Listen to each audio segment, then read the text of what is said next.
Greetings one and all to the 2023 Daily Work Steps to Success. At this time, we invite you to find yourself a seat and grab a bite to eat as I introduce a gentleman we'd like you all to meet.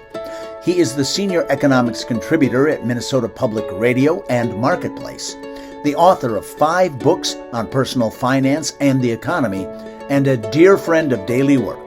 Please welcome your Emcee for the evening, Chris Farrell.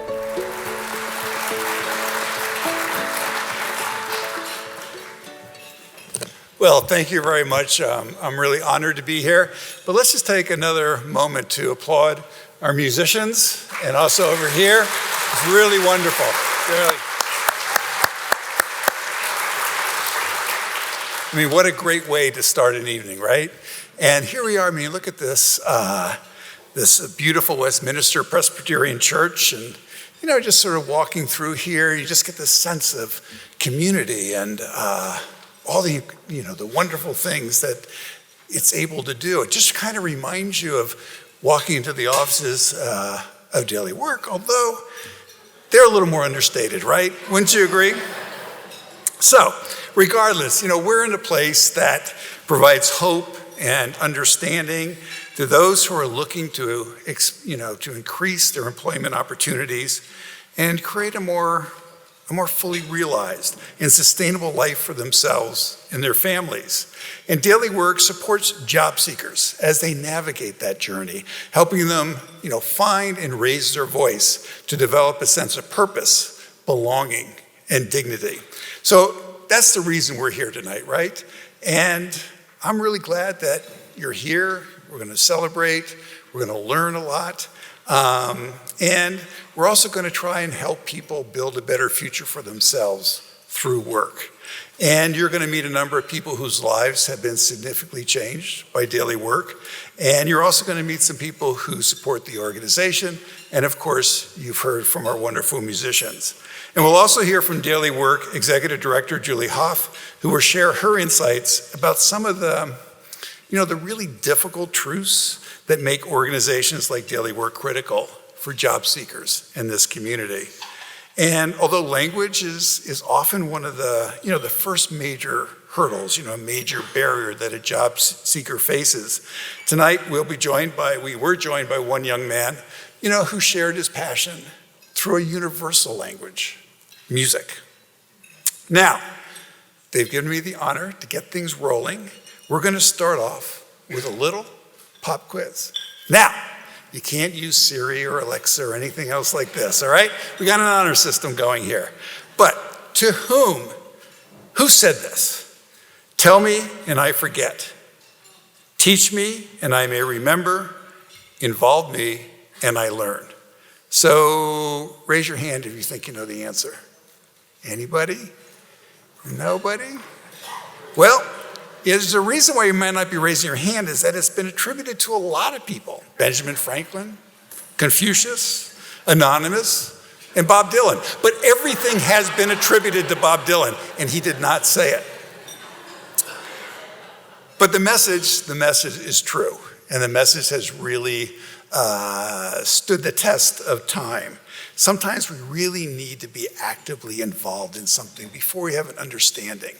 So many of us had to experience, you're in the classroom, you learn something, you think you know it, but until you're actually out there in the workplace doing something, do you really learn it?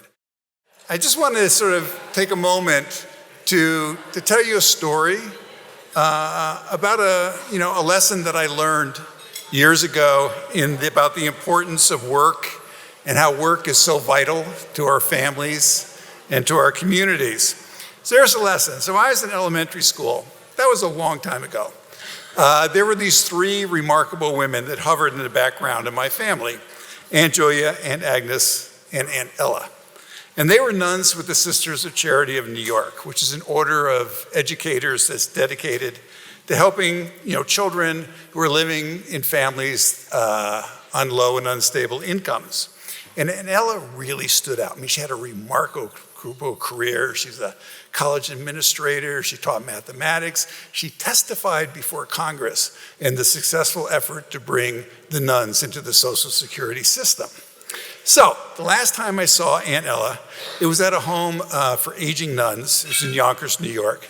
And as always with Aunt Ella, you covered lots of topics: family, poverty, education. And but what stayed with me is the moment when she signaled it was time for me to go.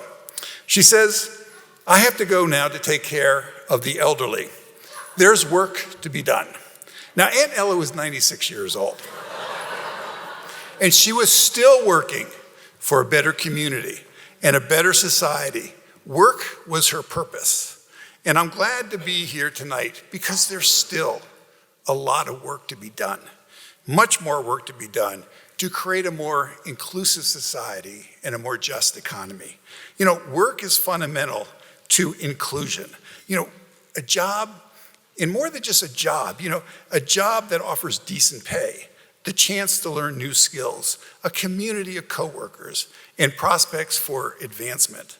And when I was thinking about what I wanted to say today, looked up on my bookshelves, which is something that I always do, and I pulled down this book by Studs Terkel.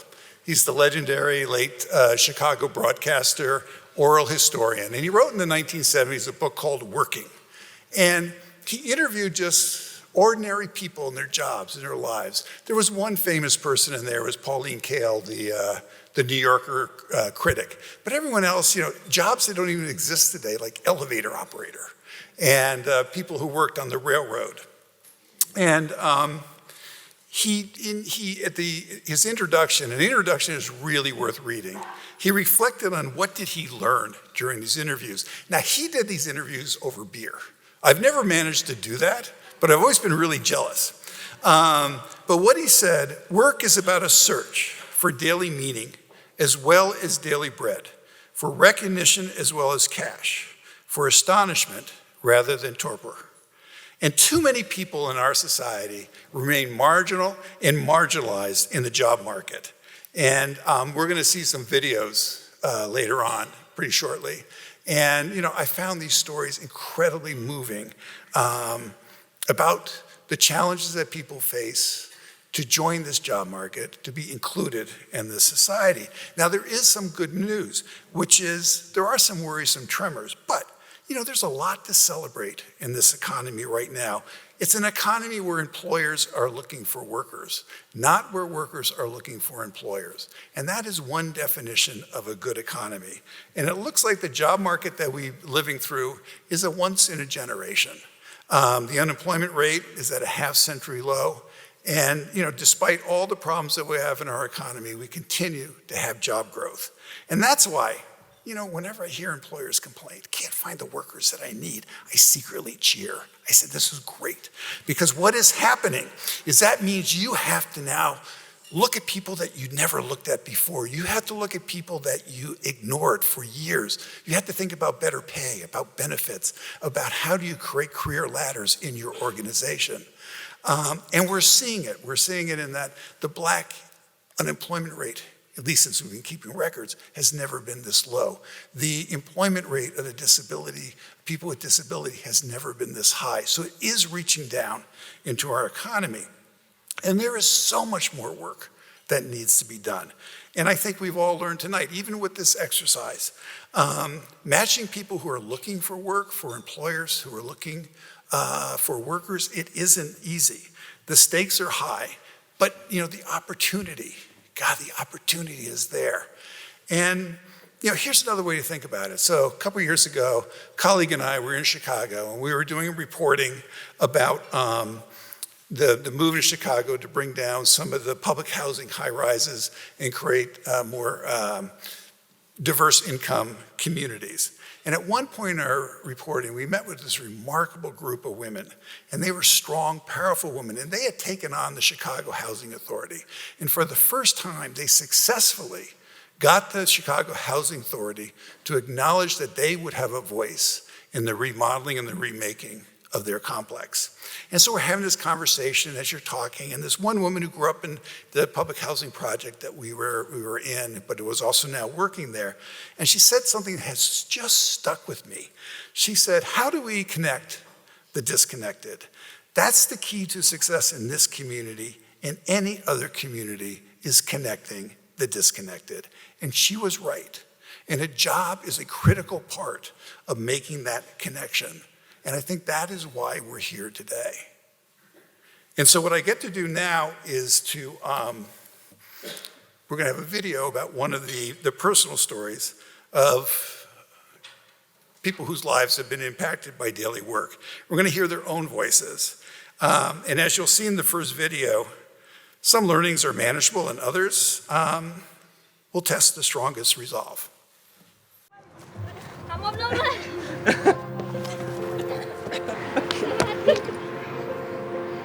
أنا من سوريا كمان لجأت إلى الأردن في 2013 ومن الأردن إلى الولايات المتحدة الأمريكية 17/11/2021. رحنا العراق ومن العراق جيت لهون أنا 17 نوفمبر 2021. وكان في استقبالي عدد من المتطوعين ورحبوا فيه في الولايات المتحدة الأمريكية وكان ترحيب رائع جدا. وهنا أنا شعرت في الأمان وكان عندي إحساس رائع إني يعني ليسوا متغرب ولكن كأنه يعني إني أنا. وجابونا على البيت، كان البيت جاهز من مجاميعه، إحنا متغربين من بلادنا يعني كنا يعني مبسوطين له. بيت بين يعني كان بيت إلي وبيت لمحمد وبيت واحد يعني فبس في بيناتنا باب. لا أنا بعرفه ولا هو بيعرفني، بحياته ما شفته أنا ولا هو شافني، يعني هو من الحمص وأنا من الحسكة. يعني وقضينا 6 أشهر أنا وياه، هني أفضل أيام حياتي في الولايات المتحدة الأمريكية، هني أفضل شيء. هون تعرفنا على بعض وصرنا أخوة يعني هون وبدأنا حياتنا سوا.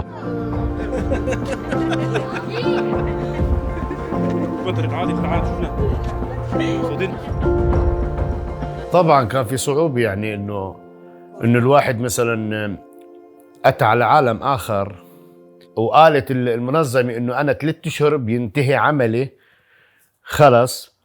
فنحن البيت هني دافعين الآجار تبعه ومن المصاري اللي قدمت لنا إياها المنظمة الولاية ودفعوا هني الآجار وهذا. بعدين قال بتدبروا حالكم انتو ولازم يعني انه صاحب البيت بده ياخذ البيت.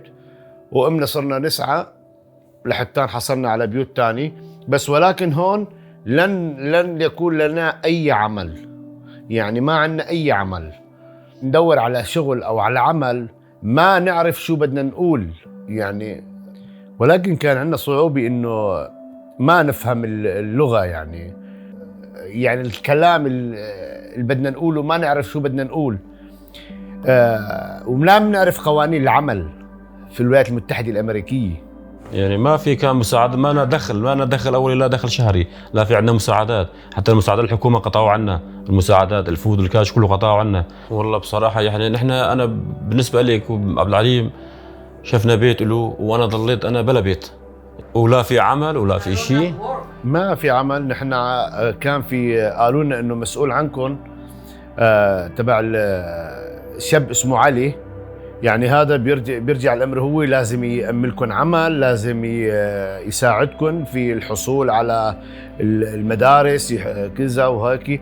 فكلمني هو قال لي إنه أنا بعت ملفك لبنت اسمها جولي وهاي طيبة كتير وكويسة كتير يعني وإن شاء الله رح أساعدكم لأنه أنا عندي ضغط، عندي ملفات تبع الأفغان ومضغوط كتير يعني. فكانت أول مقابلة نحن مع جولي كانت يعني جولي إنسانة رائعة وإلها فضل كتير على عائلتي. لأنه جولي لما رحنا لعنا أنا وعبد العليم يعني ساعدتنا مو كأنه نحن يعني ما بحس إنه يعني موظفة عم تقوم بعملها اتجاه مثلا مواطن، ولكن أنا حسيتها أكثر من هيك بكتير. يعني حياة جولي ساعدتنا كتير يعني هي اللي قدمتنا على المساعدات وقدمتنا على كتير شغلات يعني نحن ما كنا نعرفها. وحتى أنا كان في علي كسر لأجار المنزل 2 أو 3. فأنا لما حكيت لجولي قلت لها هيك وأنا ما عندي يعني ما في شغل وكذا وهذا، قدمت لي على الإمرجنسي وتم دفع الآجار يعني كتير. وقلت لها إنه الكهرباء ما عم يحسن يدفعها كمان، قدمت لي على الإمرجنسي وكان الشيء رائع جدا. مش مسكين عم بدور لي على شغل، بس ما اللغة صعبة شوي، إنه ما أعرف لغة الواحد عم يشغلني إنه لغة. والله حاليا عم نشتغل أنا بمطعم، يعني دخله قليل صحيح، بس جولي عم تساعدنا يعني بعمل أفضل، يعني قدمت لي على كذا وظيفة هلا، وعم نستنى بس الرد منهم يعني. بس يعني أغلبيتهم عم يردوا علينا، بس عم يقول ما في لغة، يعني عم يوقف النقطة هاي بالذات، ما عم يشغلونا يعني، لأنه ما في نحن لغة. نحن أنا بشتغل بستور منابلوس، يعني كمان الشغل قليل بس، ولكن يعني أفضل من يعني محمد، لأنه محمد بجوز بياخذ 80 ساعة بالشهر، أنا يعني بلحق 100 ساعة بالشهر. هو الساعات قليلة، الدخل قليل، يعني قد ما اشتغلنا يعني 100 ساعة ولا 120 ساعة، يعني إيجار البيت غالي، يعني الكهرباء علينا، المي علينا، يعني كل شيء ملتزمات البيت علينا، وواحد شخص شغال بالبيت يعني ما بيلحق على كل شيء يعني الدخل هون مصروف صعب شوي يعني بالنسبة لنا احنا لاجئين جداد. نحن يعني العيلة كبيرة والمصروف كثير يعني مو واحد اثنين او شخص شخصين، يعني ايه، بس يعني 5 6 يعني 6 شخصات، يعني هو 7، يعني صعب يعني بالنسبة لنا. لو مو جولي كنا صرنا والله كلنا صرنا هلا هومليس، خلاص كنا سلمنا. يعني كانت العائلة فينش. بس لما كنا عند ديلي ويرك عند جولي، يعني كانت تساعدنا، حسينا حالنا نحن مبسوطين، حس بأمل يعني يوم انه مثلا يعني كنا نتفائل نحن دائما، تفاؤل بالزبط. تفاؤل تفاؤل.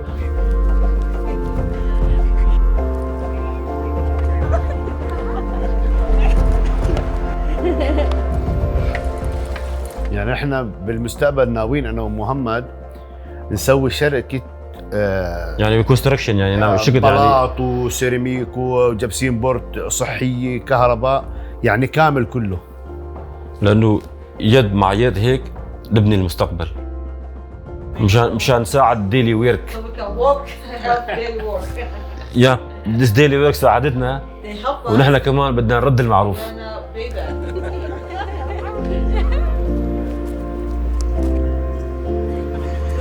دور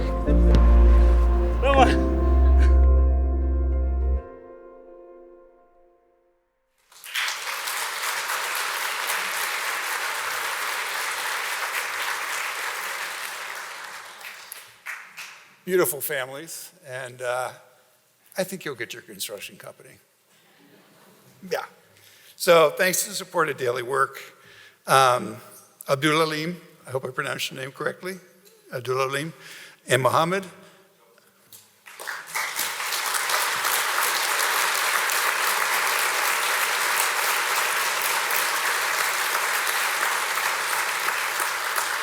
And they were able to say, we have hope, we are happy. So it kind of, did you like Emily Dickinson? I really did. It kind of reminds me of the poem, Hope is a Thing with Feathers. So hope is the fuel that makes people soar, and that's what Daily Work provides. So Mohammed and Abdulalim also make me reflect back on a podcast that I co-produced along with Troy Ledang. It's called Small Change, Money Stories from the Neighborhood. And it highlighted the money skills developed by people living on low and unstable incomes. And in one particular episode, it was money and dignity. You know, we analyzed this pervasive assumption that people earning lower wages aren't smart with their money. It's not true. It's simply true. They actually know where every penny is going. And people in families with low and unstable incomes, you know, they're often incredibly creative and collaborative with how they manage their finances. The starting place for finance, for personal finance, is not I. The starting place is community, family, ethnic group, neighborhood. And they're members of our community and they want to help. They want to be seen as capable, they want to contribute. And even with all the barriers, societal, financial, institutional, ultimately people just want the opportunity to help themselves and to live with dignity. People like Abdulalim and Mohammed. Now, imagine this, all right? You're anxious. Your heart is racing, you've never done this before, and you have no idea what to expect. But still, you walk into unnamed organization, and for the next 4 months, everyone at the organization consistently and constantly reminds you of your strengths, your skills, and your value, and the contributions you make to the community every day. And imagine how over time that might make you feel. Probably like you'd want to do the same thing with everyone you encounter. Well, for Jer and Megan, former Daily Work interns, the positivity and encouragement they received was paid forward, doled out in equal measure to every job seeker they encountered. Another video. Daily Work helped me from zero to be who I am today. I came here with lack of confidence and professional work experience. When I first came to Daily Work, I was very nervous, very insecure, very worried, and I also felt really sort of ungrounded. I didn't have a lot of human services experiences or really any experience working with people. But when I started here, everybody here encouraged me. They talked to me, they brought up my strength, and it made me know that I have the strength and ability to contribute back to the community. As an intern, I got to come into Daily Work every day for 4 months and see the strengths that I had and the skills that I brought reflected back to me. I hope that that is what I was able to offer to job seekers. When they came and had a meeting with me, or when they come and have a meeting with anyone at Daily Work, that they get that opportunity to sit with someone who really sees their strengths and skills and can kind of hold up a mirror and be like, hey, look how awesome you are, and look what's possible here. So I'm planning to go back to school to get my master's degree in social work because I would like to develop my leadership skills more. I immediately think about Daily Work. People at Daily Work can help me with recommendation, with reference, resources, and they know what I struggle with and what I'm good at. So it's such a very comfortable place for me to come to ask for help. I came out of my internship with Daily Work feeling a lot more grounded in my skills and sort of what I could do and what was possible. And so I took that, and I will graduate with my MSW. And after that, I intend to do outpatient therapy with folks. And I think my capacity to do that was greatly supported by my internship at Daily Work and the relationships I built here. Daily Work has made a lot of impact on people's life, especially like me. It's a comfortable place where they're willing to help someone who would like to be successful or moving a step forward to their life. Do not fish for others. Teach them how to fish. All the money that being donated to Daily Work, that's what they use money to do.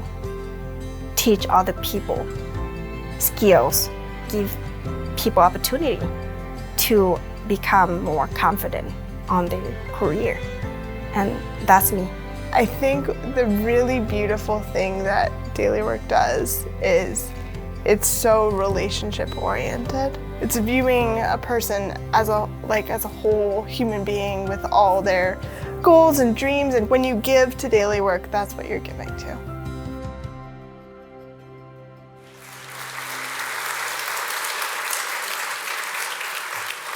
Okay, I have a recommendation. If you're ever feeling down, overwhelmed by the challenges in the world, and we all go through those days, just put those 2 videos on. Sit down, watch them. I think you'll have your optimism back. Now, before I invite Executive Director Julie Hoff to the stage, I want to echo what's been shared with us. Recognizing and acknowledging the value in others and the contributions they make, it is vitally important. And right now, I want to take a moment to recognize and thank our sponsors for their support of Daily Work. Without you, we wouldn't be here tonight. To the event sponsors, Friedrichsen, the firm where law and business meet, and local mission partner at Christ the King Lutheran Church. Thank you for your contributions.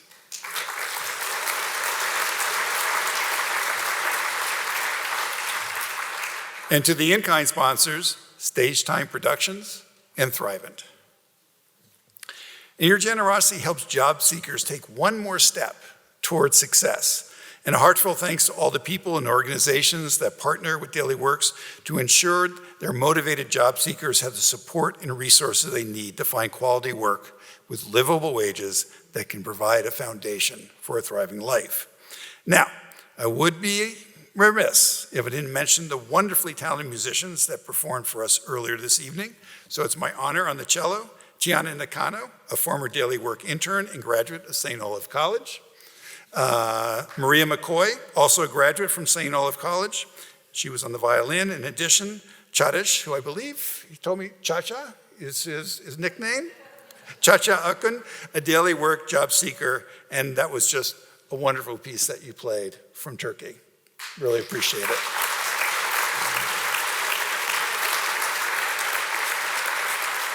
And when you're tired of hearing from me, the good news is he's going to play at the end.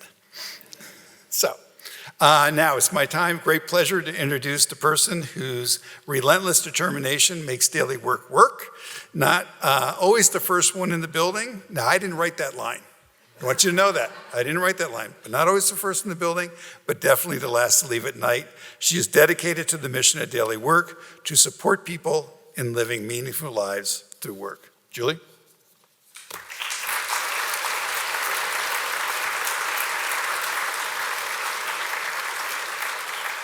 I did change that line because people helped me write these speeches, and if I had said I was the first one in the door, there would have been a lot of people raising their eyebrows. So that line had to get changed. But they won't argue with the last one to leave.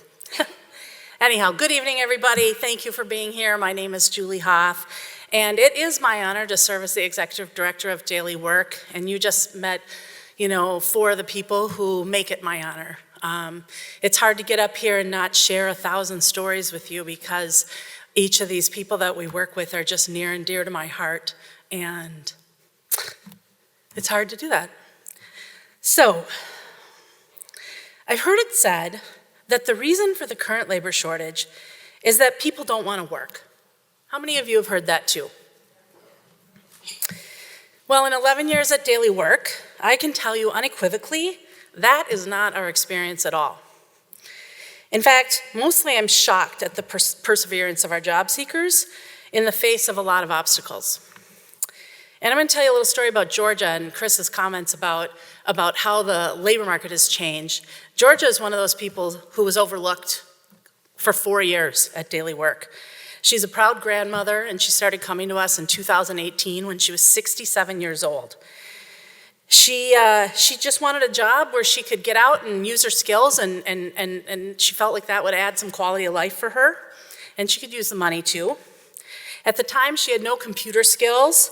She relied on public transportation, and she couldn't stand for long periods of time, which really kind of narrowed the types of jobs that she could take.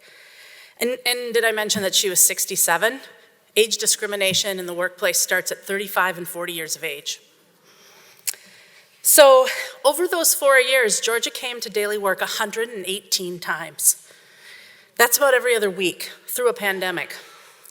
She worked on gaining interview and computer skills, and she applied to and interviewed for dozens of jobs, and she never once lost her resolve, which was astonishing, honestly. And I'm thrilled to report that tomorrow, Georgia is going to celebrate her 1-year anniversary at a job.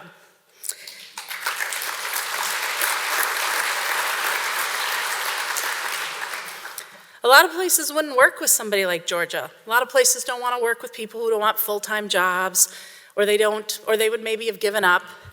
But it took 4 years, and now she's got that job that she wants. And I'm so pleased that there was an employer out there who saw her value and saw the strengths and compassion that she could bring. She's a child care assistant at a little Montessori school. The difficult truth is that we need to demand more from employers, community leaders, and policymakers to disrupt the status quo and to improve these systems and create real access and opportunity in the workforce. It makes me wish that more people truly understood all the things that can get in the way of securing meaningful work. Some of those barriers are the ones you talked about at your tables tonight, but honestly, those examples are just the tip of the iceberg.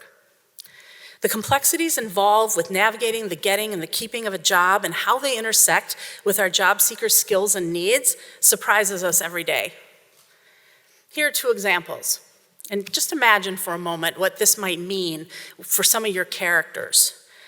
One major Minnesota hospital system, who has its locations in both downtowns, it requires new hires to go to Edina and not a car-based location for both their background check and their drug test and their first training day. So you imagine you get that job because it's on a bus line and it meets your needs, and now you gotta go to Edina for 2 things that you didn't plan on. And if you haven't been working for a while, an Uber is a pretty expensive option.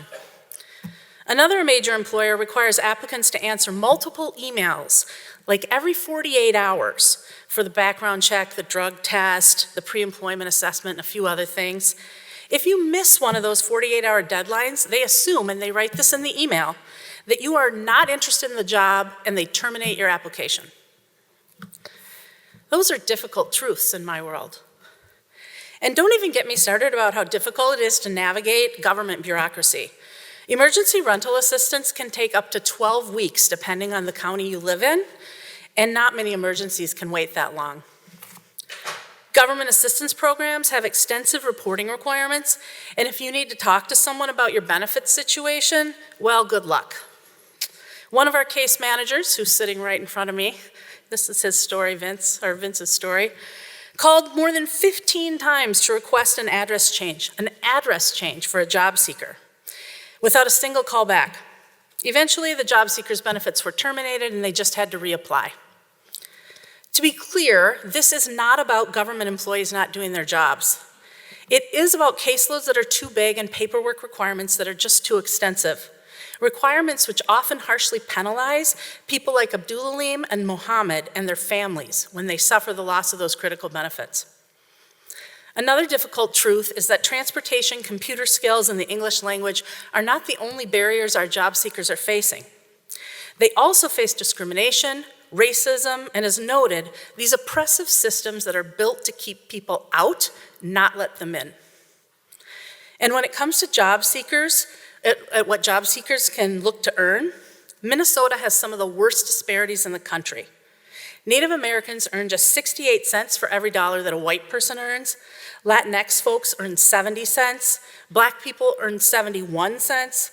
Multiracial folks earn 81 cents. And Asian and Pacific Islanders earn 94 cents. Due to a broken immigration system, 80,000 new Afghan arrivals, all of whom were evacuated by our government, were not granted asylum immediately upon arrival. They were given 2 years to apply for asylum or another type of visa that some qualified for, or risk deportation. In August, just 3 months from now, that 2-year time period is going to start expiring for a lot of our Afghan evacuees. And if a workable solution isn't found, those folks are going to lose their government benefits, they're going to lose work authorization, and then they're going to lose their jobs. And Afghans aren't the only ones at daily work that are being impacted by immigration issues. We've been working with one job seeker. She actually spoke at this event quite a few years ago. She applied for asylum in 2018, and she's finally getting a hearing this fall. 5 years. Every other year, she has to pay $500 to keep her status active. That's $2,000 every other year for her family of 4. It's simply unacceptable. Currently, Minnesota immigrants make up 10% of our workforce, and that number is growing. In contrast, the labor force among native-born Minnesotans is shrinking, mostly due to the fact that we're an aging population. So in some ways, that sounds promising for immigrants, right? Well, here are a few more difficult truths. Data shows that foreign-born workers are twice as likely to be unemployed as US-born workers. Refugees are twice as likely as immigrants overall to be unemployed. And immigrants and refugees are both much more likely to be employed in jobs that require fewer credentials and that provide less pay than in their home country. And finally, foreign-born workers earn about 83 cents per dollar that American-born workers earn. Clearly, there is a lot we need to do to make our community a more equitable, accessible place. So what's the plan? Well, we have one, at least in our little part of the world, and it includes you. First, we need to do more as an organization to foster equity and inclusion by addressing systemic employment barriers. The other thing we're going to do is we are going to center our service development for immigrants and refugees. The entire time of our existence, the majority of people we have served have been immigrants and refugees, and our research shows that there's still a critical gap in our community for these job seekers. As you heard from Abdulalim and Mohammed, the learning curve for newcomers is steep. Language, transportation, paperwork, jobs, enrolling kids in schools, all of these things are stressful and difficult and challenging for anyone, but if you're a newcomer, it's especially hard.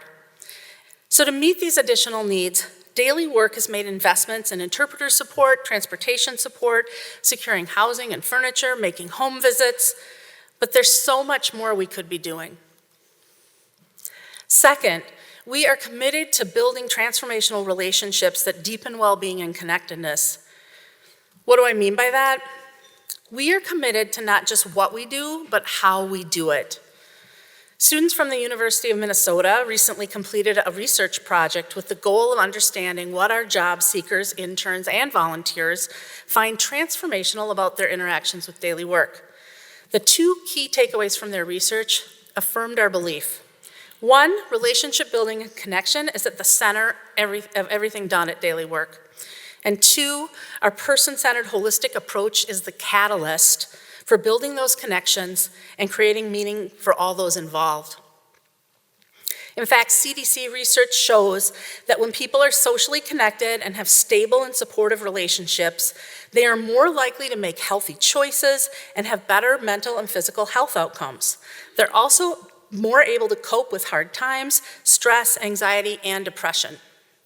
The University of Minnesota research found that Daily Work job seekers specifically named these transformations in their own lives as a result of working with Daily Work. You heard Abdulalim say it best. He did not feel like his caseworker was just doing their job. He felt like his caseworker cared about him, about his family, about what he needed. And then there's Madi, an Afghan evacuee who first came to Daily Work as a job seeker, but also worked with us as an employee for 6 months. He told me, I wanted to work at Daily Work because it was the first place that asked me what I wanted. You asked about me, about my life, what skills I had and what types of work I wanted to do. You didn't just say, here's a job, go take it. There are so many reasons why Daily Work puts relationships at the center of our work, but the most important one is this. A job is not the end. A job is the means. A job is about so much more than meeting basic needs, and that's what we want for job seekers.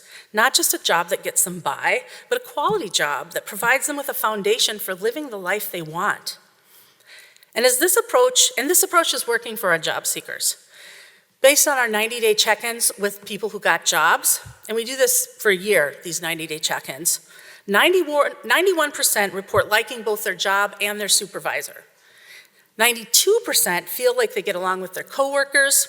Almost 50% report that they are getting new skills. And in our biannual satisfaction survey, 90% of job seekers report they have a positive job search experience and they'd recommend Daily Work to others.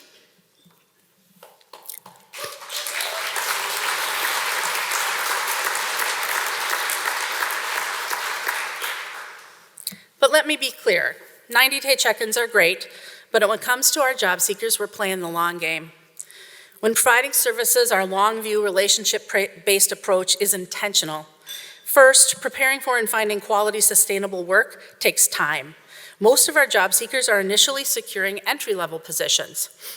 The median wage of the jobs found by our job seekers in 2022 was $19.11. In fact, 75% of the jobs found were paid more than $18 an hour, which sounds pretty good, darn good, right? But let's face it, it's not enough. It's less than $40,000 a year, which may be enough to meet some basic needs, but we all know it's not enough to build a meaningful, choice-filled life, especially for job seekers with families. So as people build skills and work experience, we need to be there so when they're ready for the move-up job. And finally, we're committed to fostering organizational resilience. Our ability to anticipate, prepare for, respond, and adapt in order to effectively and efficiently meet our mission. There's still much to be done to ensure that Daily Work is an organization that can withstand economic challenges, attract and retain great staff members, and more importantly, better meet the needs of the people in our community. Since 2013, our operating budget has grown from $52,000 to over $300,000 last year. And yet the total number of our full-time staff members grew from 1.8 to 2.5. Our staff still do not have health insurance or retirement plans, and this severely limits our ability to attract new employees and, most importantly, retain them. We rely on volunteers and interns who serve as case managers to contribute 10 to 20 hours a week to support our job seekers. Annually, we have 50 active volunteers and interns at Daily Work doing real jobs like case management, data analysis, and teaching computer literacy skills. But they could be more effective with increased support from Daily Work staff. Which brings us to why we're here today. Because just by being here, I know that you want to be a part of making our community a place where people can achieve their dreams and their potential. I'm so excited that you've been able to hear directly from some of our job seekers, to hear firsthand from them what it's like to be an immigrant or a refugee in our community and a job seeker. People like Marva. Marva is an Afghan evacuee, and just last week she turned 21. When she arrived in the US about 18 months ago, she spoke very little English, but wait until you hear her now. We are honored to work with every person who walks through our doors, to be a small part of their journey in this country. But it goes without saying that they have changed our lives immeasurably by sharing theirs with us.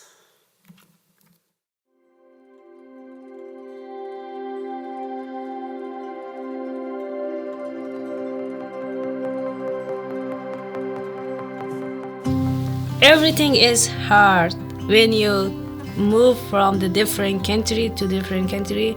It's harder too because everything is different and you need some people to help you to get life easier, to reach out your dream easier, and the Daily Work is that person.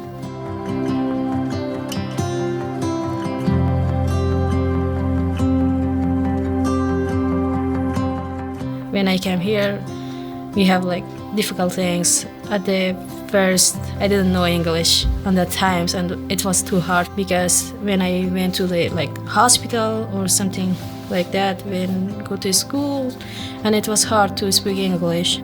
So when I started from the zero. I didn't know any word of English, and I am now here, and it makes me confident I can do it more better and better. In Afghanistan, it's different because you don't have too much opportunity, especially for the women.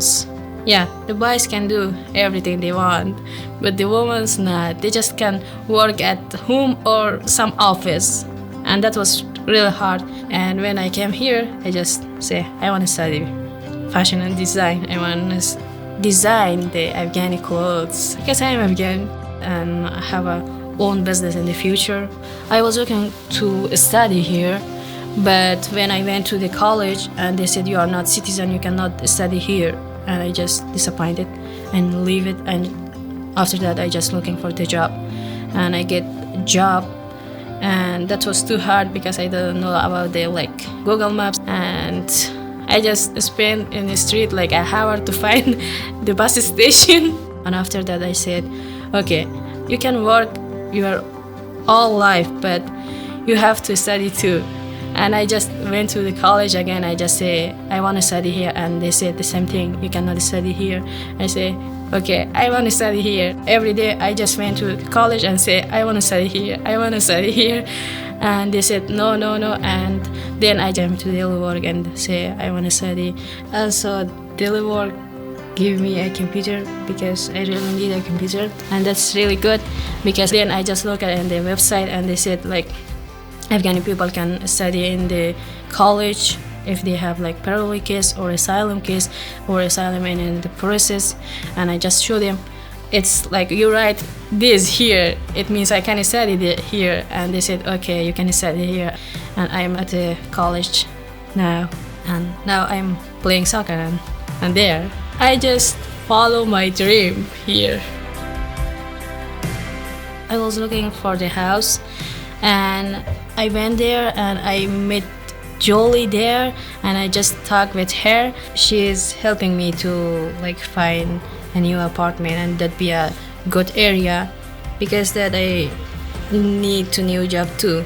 And she helped me to apply for the new job, and she did apply for the new job, and I had phone interview for that too. She helping me with driving practice. She make the appointment for me, and I will get my driving license and I will drive. Yeah, she helped me a lot. I would say help daily work because they are helping me to reach my dream. Yeah, because if I have problem and nobody help me, I cannot reach to my dream. If I have some people like daily work help me, I will reach out my dream sooner. Yeah.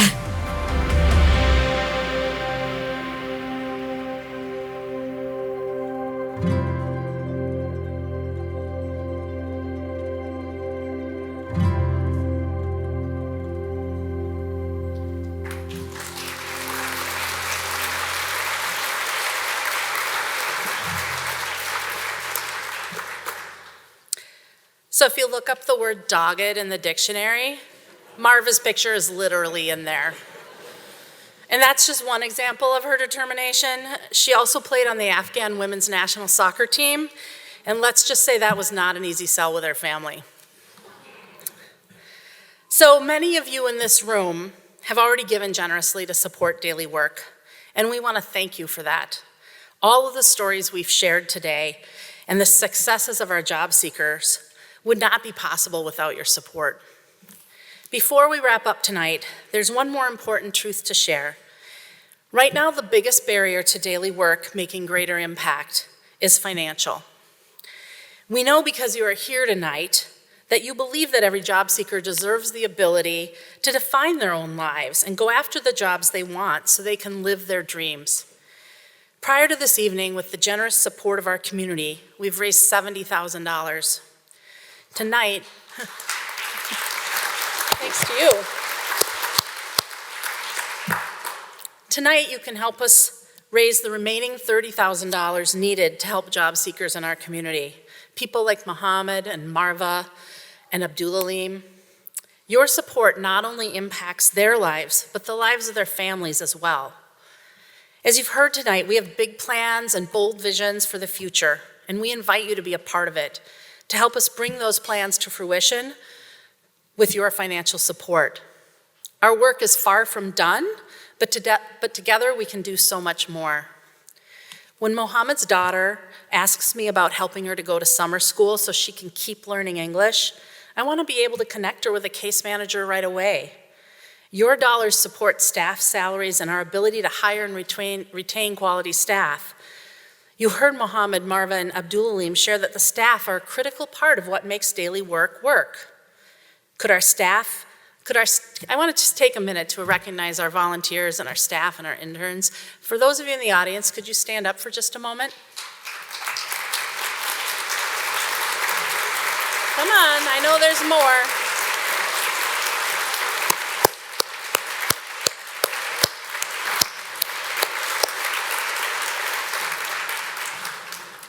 These folks are giving hours and hours. This is not a normal volunteer job, especially if you're a case manager. Our volunteer case managers are coming in for an entire day, once a week, and they're doing follow-up in between. It's an amazing amount of work that they do.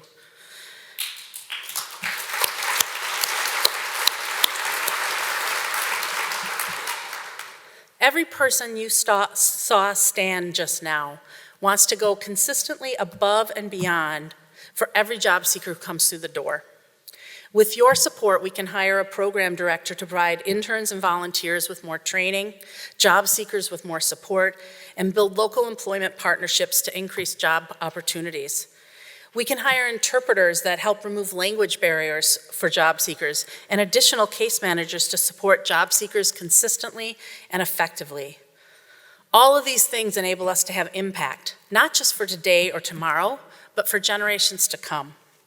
Your financial support tonight helps job seekers like Marva no longer live paycheck to paycheck. Your financial support helps job seekers like Mahdi have meaningful choices about where he spends his money so that those choices improve his quality of life and not just meet his basic needs. You are an important part of this holistic work that changes lives. In the words of Helen Keller, alone we can do so little, together we can do so much. I'd like to introduce you to one more person who's made a big difference in daily work for the last 7 years. Mari Jo Long is our board chair, and she is passionate about social justice, and she walks the walk. And her ideas and thoughtful leadership are helping take daily work to new levels. Please join me in welcoming Mari Jo Long.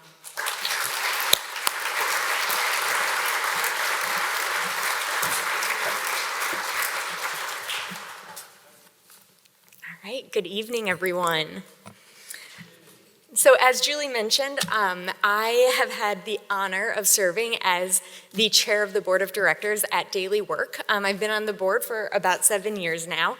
And outside of my work with Daily Work, I also work in the nonprofit sector. And I can tell you, working in the nonprofit sector, I know the value of a dollar earned. I started my career right at the front end of the Great Recession. And it's taken me well over a decade to finally get to the point where I feel like I have, some wiggle room in my budget where I can make choices about how I spend my money. I want my money to have meaning. I want it to drive change. And that change comes with giving people the resources to make financial choices of their own. Daily Work is special because they have made a commitment to staying flexible and adaptive enough to truly and uniquely respond to job seeker needs like you heard about today with everyone's stories, right? No one person got the exact same cookie cutter support from a case manager. Everyone got something unique, and that is the special sauce at Daily Work. And we can only do that, and we can only continue to be that flexible and adaptive with your generous support from each of you. So I choose to give to Daily Work, and I invite you to do the same. I invite you to make a choice with your money so others can have the same opportunity to eventually move beyond that those day-to-day bills and make financial choices of their own. And right now, there's no better time to give, because tonight, your gift is worth double. Thanks to 18 individuals, couples, and collectively the Daily Work Board of Directors have stepped up as matching sponsors by giving a gift of $1,000 or more. And tonight, up to $25,000, all gifts will be matched 2-to-1. We have set a big goal for this evening, $100,000, because we know we have the right people in the room to help us reach it. As I look out at the people in this room, I believe we can not only reach it, but we can exceed it. I believe that some of you will stretch more than you had imagined, or even give a second gift, and I thank you. Our staff is small, and your gifts are huge, going directly to supporting job seekers.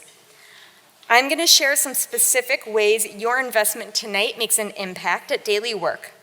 But the truth is that it takes a combination of hundreds of elements, all of us, to support job seekers and taking their steps to success. A $25 gift card helps get a Daily Work job seeker to and from work for the week. Tonight, can you choose to provide $125 to support 5 Daily Work job seekers getting to and from work? We use interpreter services to help eliminate the language barrier for job seekers. Does this resonate with you personally? If so, would you consider a gift of $250 to support those interpreter services? Computer access is critical for job seekers. We budget $500 for laptop computers and one-to-one follow-up and support for each job seeker. Can you support 1, 2, or even more job seekers with access to technology? People power, the largest part of our budget. You heard over and over again tonight that staff who build personal relationships are the secret sauce of our work. Can you support a staff position with your gift? Can you support a month of salary, a week?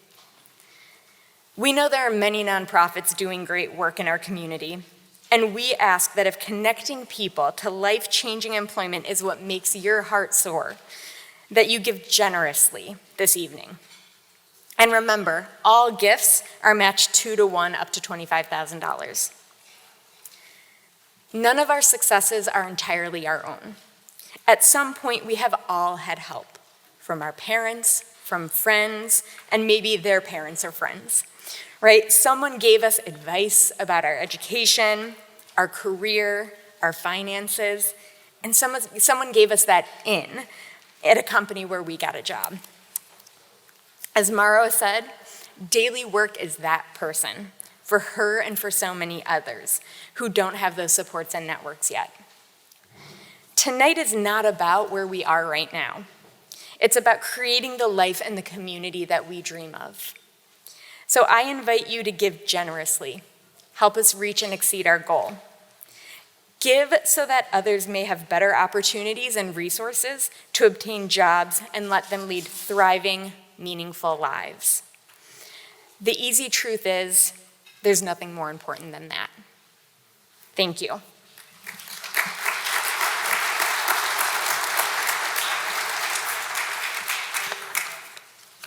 And as we all take a moment now to consider our level of giving this evening, joining us again to lend his remarkable talent and unbridled passion to the moment, please welcome Daily Work job seeker, Chadish.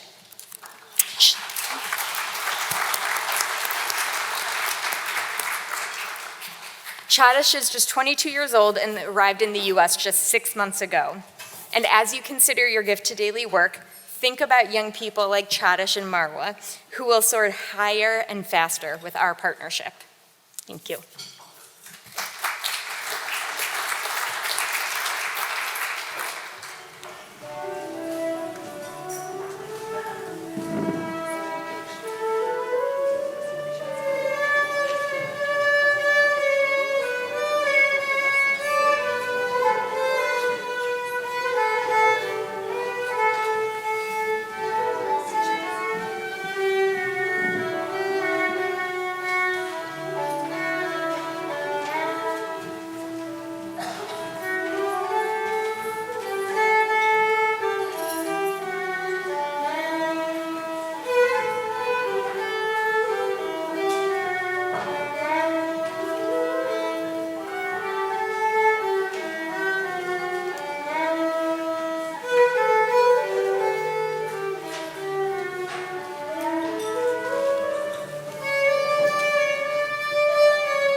Well, that was great. Thank you. So before we wrap up tonight, we need one final moment to recognize two people who might be Daily Work's greatest fans, and certainly two of its greatest supporters. Vern Rice and his wife, Brigida, have been a source of unbridled enthusiasm and ambassadorship for Daily Work for more than a decade. Their energy and passion brought many of you here tonight and connected so many others in the past. And we hope all of you will be inspired by their energy and share your love for Daily Work with others. Their efforts have made an incredible difference at Daily Work, and for that reason, we honor them as the 2022 Sunflower Award winners. We hope you're inspired by their love for Daily Work and that you too will spread the word about Daily Work.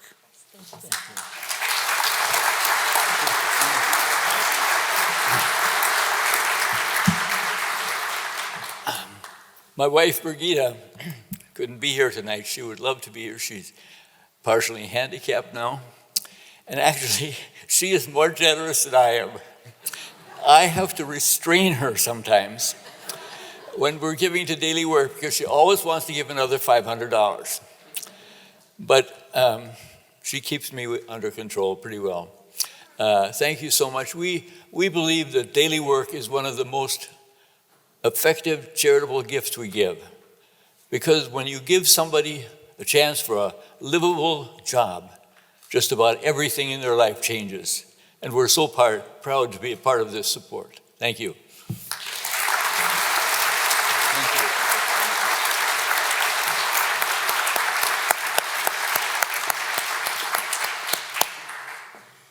All right, well, I would just like to close this out with a heartfelt thank you to each of you for showing up and being with us here tonight. We are so grateful for your partnership, and I look forward to seeing what we can all accomplish together. Thank you so much, and have a great evening.